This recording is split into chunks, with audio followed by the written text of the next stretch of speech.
के लेक्चर में प्रीपोजिशन और प्रीपोजिशन से related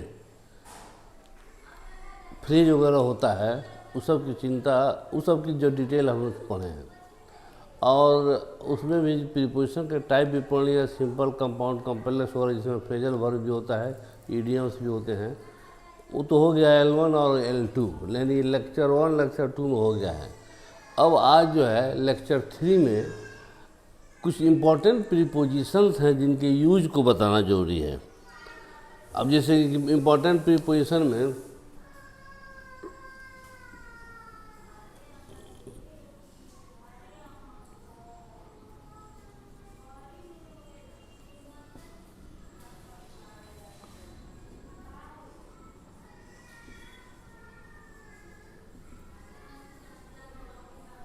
use of some important prepositions. Preposition तो ऐसे भी आपको पहले बताया गया है, प्रीपोजिशन का अपना कोई मीनिंग नहीं होता है, वो सब जगह जगह पर नाउन के पहले लग कर अपना जो है मीनिंग बदलते रहता है। ये तो कॉमन चीज़ है। ये भी बता दिया गया है कितना परसेंट प्रीपोजिशन है जिसको बढ़िया से पढ़ाया जा सकता है, बढ़िया से कौन चीज़ समझ के पढ़ाया जा सकता है, और बहुत सारे हैं कि रटना पड़ेगा, कुछ अपने को प्रीपोजिशन के यूज पर अपने आप को सेंट्रलाइज करना पड़ेगा। ये सबसे ज़रूरी चीज़ है। तो कुछ इंपॉर्टेंट प्रीपोजिशन में अब जैसे मान लेते हैं पर। हिंदी में ये बहुत बड़ा प्रॉब्लम है, पर या ऊपर। ऊपर इसके लिए हमेशा कंफ्यूज होता है स्टूडेंट। और ऊपर के लिए कई वर्ड हैं, जैसे कि एक होता है एट, ऑन,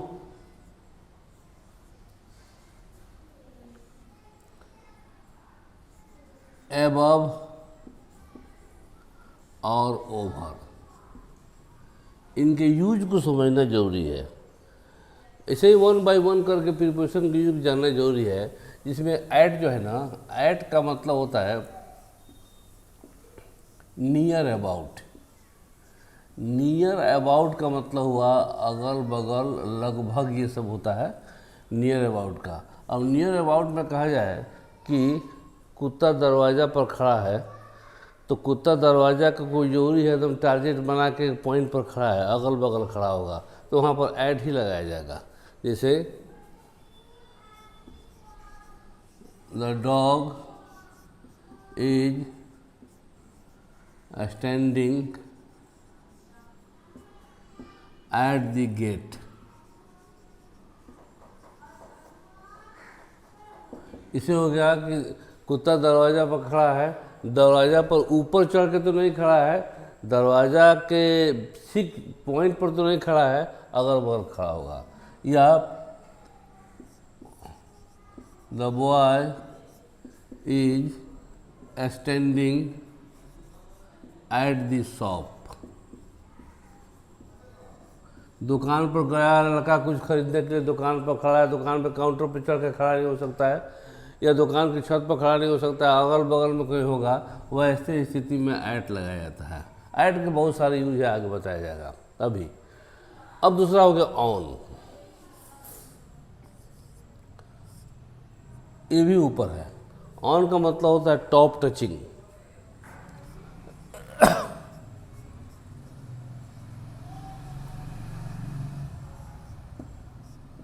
टॉप टचिंग का मतलब कौन सी हुआ, ये कलम है, इस कलम का टॉप ये है, और ये इसको फिंगर हमारा जो है टॉप को टच कर रहा है, तो इसको कहेगा टॉप टचिंग।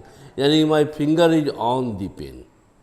अगर ऐट लिखते हैं तो यहाँ पर नहीं रहेगा, ये जो है अंगुली चला गया इधर उधर, अगल बगल, एकदम पॉइंट पर टॉप पर है, तब ये हो जाएगा ऑन। जैसे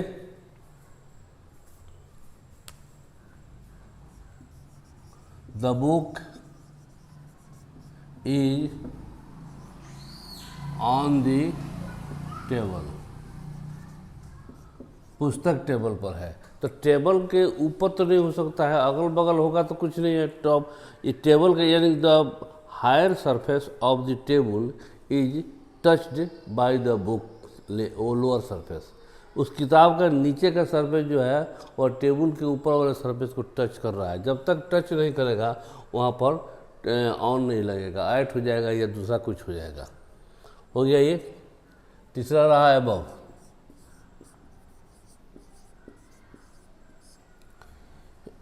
एबव का मतलब हुआ कि जैसे कि सर पर, अगर हमारे सर पर ये कलम है सटा हुआ है तो ये ऑन हुआ, टच, टॉप टचिंग है। सर पर पंखा भी तो घूम रहा है लेकिन सर में सटा हुआ तो नहीं है, वैसे केस में कहा जाता है एबव, यानी कि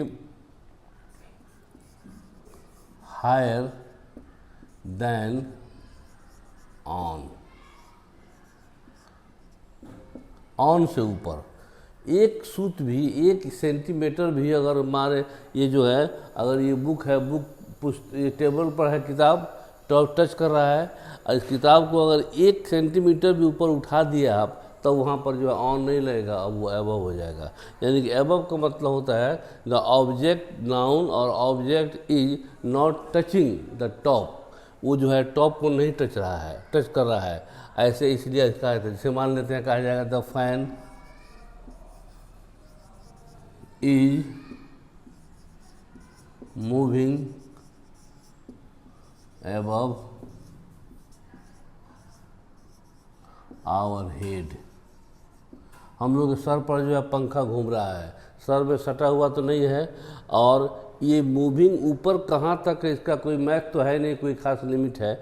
ऐसे एबव और ओवर ये दोनों का लगभग मिलता जुलता हो जाता है, लेकिन थोड़ा सा डिफरेंस ये होता है, ओवर ज़्यादा ऊंचा कहा जाता है।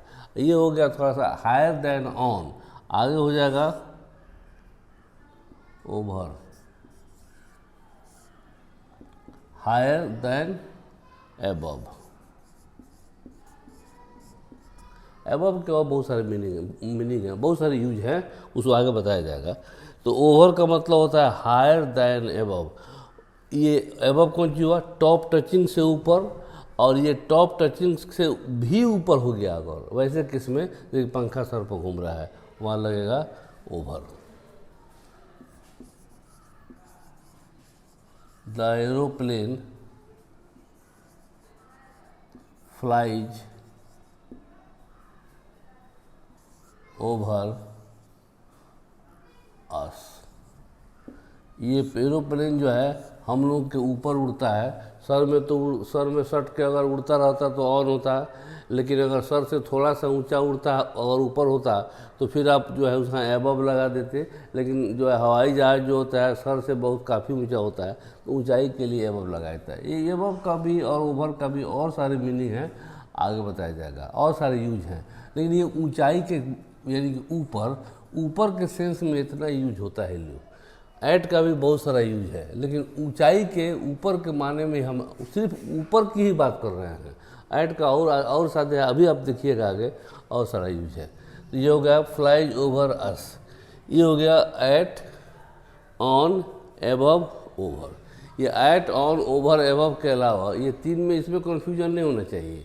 अगर मान लेते हैं कि एबव की जगह पर ओवर लिख देते हैं तो ये गलती नहीं होगा, क्योंकि दोनों तो माने अनटच्ड है, दोनों को जो है टॉप टचिंग है, सॉरी नॉट टचिंग है, तो नॉट टचिंग के केस में दोनों को लिखा जा सकता है, इसमें घबराने की जरूरत नहीं है। आगे इसके अलावा जो है ऐट का बहुत सारा यूज भी है। अब जैसे ऐट जो होता है कॉमन वे में ऐट और इन, ये दोनों में बहुत कंफ्यूजन होता है, ऐट और इन। तो ऐट जिसे मान लेते कहते हैं कि वह बेतिया में पैदा हुआ है, कोई कहता है कि वह बॉम्बे में पैदा हुआ है, दिल्ली में पैदा हुआ है, तो वैसे केस में जो है स्मॉल प्लेस के लिए ऐट लगाया जाता है। फॉर ए स्मॉल प्लेस,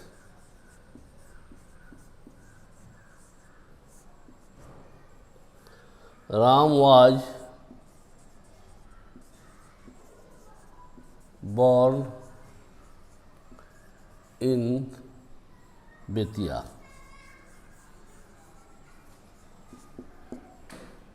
ये गलती हो जाएगा, ये बेतिया जो है बहुत बड़ा शहर नहीं है, इसके लिए आपको ऐट लगाना पड़ेगा।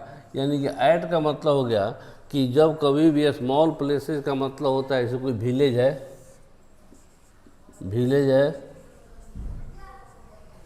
अरे विलेज होता है या टाउन है, टाउन सब बड़ा थोड़ा होता है, टाउन होता है, वैसे केस में जो है ये छोटा जब आपको दिखाई दे रहा है, छोटा होता है, वहाँ पर लगाया जाता है इसको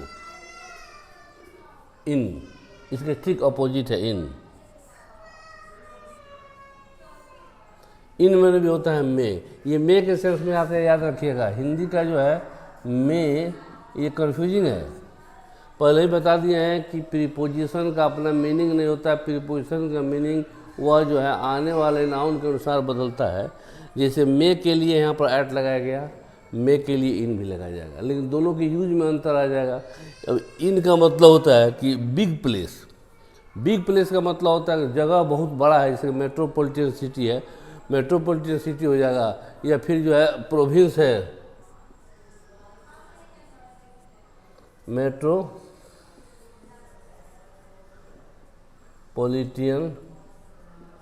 सिटी। या कोई स्टेट है या कोई प्रोविंस है। ये स्टेट प्रोविंस अपने आप में बड़ा होता है। या मान लेते हैं स्टेट प्रोविंस छोड़िए ना, कॉन्टिनेंट है, महादेश, ये लोग बड़े होते हैं। तो ये लोग बड़े होते हैं। एक चीज़ देखिएगा, ये दोनों में अगर दोनों आ जाए लगाने के लिए, इन वह बेतिया चंपारण के बेतिया में पैदा हुआ है। तो बेतिया छोटा है, तो छोटा वाला के लिए ऐट और बड़ा वाला के लिए इन, इतना ख्याल रखिएगा। यानी कि कभी भी इन जो है वह बिग प्लेस के लिए है, ये बिग प्लेस के लिए होता है इन। सामने है एग्जाम्पल देख लीजिएगा। He was born in Delhi, या he was born in Bihar, he was born in Asia। ये सब कॉन्टिनेंट है या मेट्रोपॉलिटन सिटी है, बड़ा बड़ा सिटी है। वैसे केस में इन लगाइएगा, ऐट नहीं। ये ऊपर की बात हो गई। इसको अगर चाहते हैं तो आप वही है, यूट्यूब पर रहेगा, अपन देख लीजिएगा। अभी और ऐट के लिए और ऐट और इन का थोड़ा प्रीपोजिशन पहले ही बोल दिया है। थोड़ा लंबा चैप्टर है, लेकिन बहुत समझदारी से पढ़ा जाए तो बहुत प्रॉब्लम हल हो जाता है इसका। सीधे रट लिए ऑन मन ऊपर, ऑन मन ऊपर, तो फिर इन मन क्या हो जाएगा। यहाँ पर तो कहे तो इन मन में, इन मन हम कहते हैं वह बेतिया में रहता है, तो उसके लिए ऐड भी तो लग गया है। इसलिए इस पर कन्फ्यूज होने की ज़रूरत नहीं है। प्रैक्टिस में आएगा, सब सही हो जाएगा। फिर ऐड के लिए एक दूसरा यूज, ऐड के लिए दूसरा यूज जो है वो हो गया कि नेचुरल फिनोमेना होता है। नेचुरल फिनोमेना मतलब कि कोई प्राकृतिक घटनाएं घटती हैं,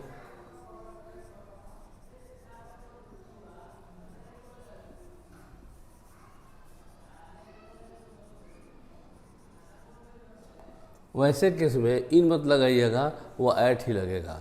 अब इसे मान लेते नेचुरल फिनोमेना में होता है कुछ, रात होता है, दिन होता है, सुबह होता है, शाम होता है, ये मिडनाइट होता है, तो मिड डे होता है। ये सब जितना होता है ना, ये सब नेचुरल घटना है, कोई आदमी नहीं बनाता है इसको। वैसे केस में हमेशा ही ऐट लगता है। अब इसे मान लो कहता है क्या, डॉग्स बार्क नाइट। आपको हिंदी में रहेगा रात में कुत्ते भौंकते हैं, तो रात में जो है वो कुत्ते भौंकते हैं। रात तो आपका हमारा बनाया हुआ है नहीं, ये जो है गॉड मेड है और ये नेचुरल चीज़ है, इसलिए यहाँ पर ऐट ही लगेगा, इन नहीं लगेगा।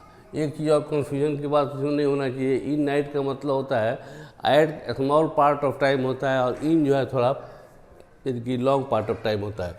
तो रात भर कुत्ता नहीं भौंक सकता है, रात भर लगातार शाम से सुबह तक भौंकेगा तो मर हो जाएगा। इसलिए कभी भी ये नाइट जो है, नाइट हो, डे हो, मॉर्निंग हो, इवनिंग हो, ये सारे केसेज में ऐट ही लगेगा, इन नहीं लगेगा। और एग्जाम्पल लिख लीजिए, she reads at day, at evening. Evening morning जितना है ये सब जो है नेचुरल फिना है। डाउन है, डस्क है इसमें से। अब इसे मान लेते हैं क्या कि इसके लिए अब नून है, नून मन हो गया दोपहर। नून के अलावा जो है नाइट है, डे है, डाउन है या डस्क है। डस्क में होता है वो शाम का गोधूली बुरा। ये लोग जब ये लोग के पढ़ने लगाना है तो आप एकदम निर्भय होकर इन नहीं लगाकर ऐट लगाएंगे। इन लगाइएगा तो फिर गलती हो जाएगा, तब ये ऐसा एक्सटेंट ऑफ टाइम हो जाएगा, इसमें प्रॉब्लम हो जाएगा। आगे एक और ऐट का ही, जब टाइम की बात हो रही, सब टाइम का यूज है, टाइम की बात हो रही है तो कुछ ऐसा होता है जैसे कि रनिंग पीरियड।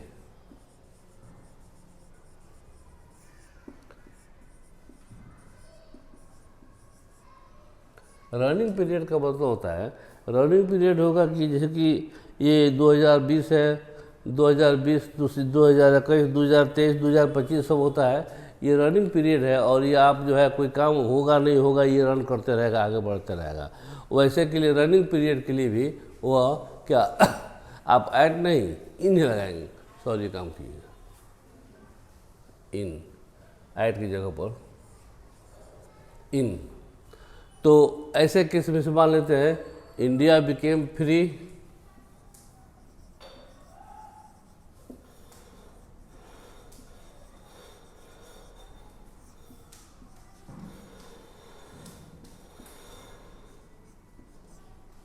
(47) 1947 में देश आज़ाद हुआ।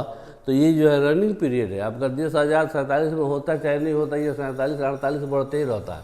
इसलिए यहाँ पर ऐड नहीं लगाकर इन लगाएंगे। ऐड जो होता है वो आप अब देख लिए उसके ऊपर, ऐड जो होता है नेचुरल फेनामेना, फिक्स है, होना ही है। इंडिया को कोई जरूरी था कि आज़ाद होबे करेगा, लेकिन इसलिए, लेकिन वहाँ तो जो है वो जरूरी है कि रात कब होगा, दिन कब होगा, सुबह क्या फिक्स होगा। इसलिए इनके लिए अगर रनिंग पीरियड है, रनिंग पीरियड ऑफ टाइम है, इसलिए वहाँ पर याद रखिएगा आप इन लगाइएगा। इनमें और एक इसके साथ एक और प्रॉब्लम है विदिन का, इधर कर दे रहे हैं इन और विदिन, ये दोनों ही में होता है, लेकिन दोनों की यूज में बहुत ज़्यादा का फर्क होता है। इनका मतलब होता है फिक्स टाइम के लिए, फिक्स टाइम। ये होता है अनफिक्स्ड, यानी कि ये होता है में, उसको हिंदी में समझने के लिए होता है ये के भीतर। अब कहा जाएगा कि वह 1 महीना में काम खत्म कर देगा, तो क्या हो जाएगा, he will finish the work in a month. In अगर कहा जाए he will finish the work within a month, दोनों में बहुत अंतर आ गया। ये जो है इन और विदिन, इन का मतलब होता है कि वह 1 महीना में काम को कर लेगा। अगर 1 महीना में काम को कर लेगा तो ठीक है, 1 महीना में काम कर लेगा, लेकिन 1 महीना का मतलब हुआ कि अगर आज 10 तारीख को शुरू कर रहा है तो 10 तारीख को शुरू कर रहा है तो फिर 1 महीना बाद 10 तारीख को जाकर पूरा होगा। ये जो है विदिन का मतलब होता है 10 नहीं हो पाएगा। अगर कह दिया कि ठीक है हम 10 तारीख को आपको ये काम कर देंगे, तो 9 को भी हो सकता है, 8 को, 7 को, 6 को, 5 को हो सकता है, या फिर जो है 10 नहीं पूरा होगा, 9:30 पौने 10 हो जाए, लेकिन 10 नहीं पूरा होगा। वैसी स्थिति में विदिन लगाया जाता है। ये वो अलग इसका इन और विदिन का थोड़ा सा इसमें कन्फ्यूजन होता है। और फिर ये जो है मैं ऐट का एक और यूज मैन मेड समझते होंगे, मैन मेड, यानी कि आदमी का बनाया हुआ। आदमी का बनाया हुआ जो होता है, आदमी के बनाए हुए नाउन के पहले अगर लगाना है तो आप इन कभी नहीं लगाइएगा, ऐट ही लगाइएगा। जैसे मान लेते हैं थोड़े के पहले, मैं सुबह 7 बजे उठता हूँ, आई वोक अप इन, नहीं, एट 7 AM, 7 बजे। ये 7 गॉड का बनाया नहीं, आप अपना आदत लगाए। 7 तो बनाया हुआ गॉड का है, लेकिन आप अपना आदत लगा दिए हैं उठने के लिए। कितना, मान ले कोई गाड़ी चल स्टार्ट हो रही है, the train starts at 9 AM। गाड़ी जो है 9 बजे से खुलती है, तो गाड़ी तो आदमी ने खोलता है, आदमी इसका टाइम टेबल बनाया है, आदमी खोलता है, इसलिए इसमें कभी भी इनकी कोई गुंजाइश नहीं है, वहाँ ऐट ही लगाइएगा, याद रखिएगा। आगे जो है कुछ और इम्पोर्टेंट चीज़ जो बड़ा कन्फ्यूजन होता है ऐट के लिए, स्पीड के लिए। स्पीड तो आप जानते रहे हैं चाल के लिए। अब कोई गाड़ी चला रहा है तो उसमें गाड़ी में जाकर के he is driving eight 80 kilometres per hour, वह 80 किलोमीटर पर घंटा के हिसाब से चला रहा है। तो यहाँ पर जो है, यहाँ ऐट ही लगाना होगा। मे, फ्रॉम, सिंस, ये सब कुछ नहीं। अक्सर लोग जो है इसमें मे लगा देता है, वो गलती हो जाएगा। दूसरा होता है रेट के लिए। रेट का मतलब हुआ आप सामान खरीदने जाते हैं तो एक तो होता है प्राइस, तो प्राइस के लिए तो फॉर्मूला होता है, और एक होता है रेट।